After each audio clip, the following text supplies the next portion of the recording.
आज मी तुम्हाला गुढीपाडवाच्या सणाबद्दल सांगणार आहे. गुढीपाडवा म्हणजे नवीन वर्षाची सुरुवात. हा दिवस चैत्र शुद्ध प्रतिपदा या तिथीला साजरा केला जातो. असे मानले जाते की या दिवशी ब्रह्मदेवाने सृष्टीची निर्मिती केली. त्यामुळे हा दिवस नव्या सुरुवातीचा प्रतीक मानला जातो.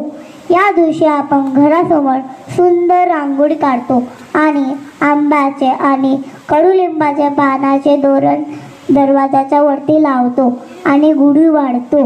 गुढीपाडवा म्हणजे विजय आणि शुभतेचे प्रतीक मानले जाते. 3.5 मुहूर्तापैकी एक मुहूर्त हा गुढीपाडवा. इतिहास सांगले जाते की भगवान श्रीरामाने रावणाला हरवून अयोध्यात आल्यानंतर लोकांनी आनंदात गुढी उभारली.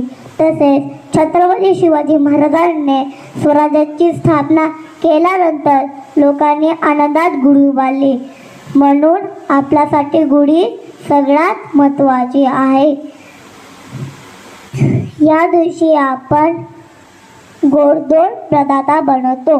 तुम्हाला गुढीपाडव्याची हार्दिक शुभेच्छा. थँक्यू.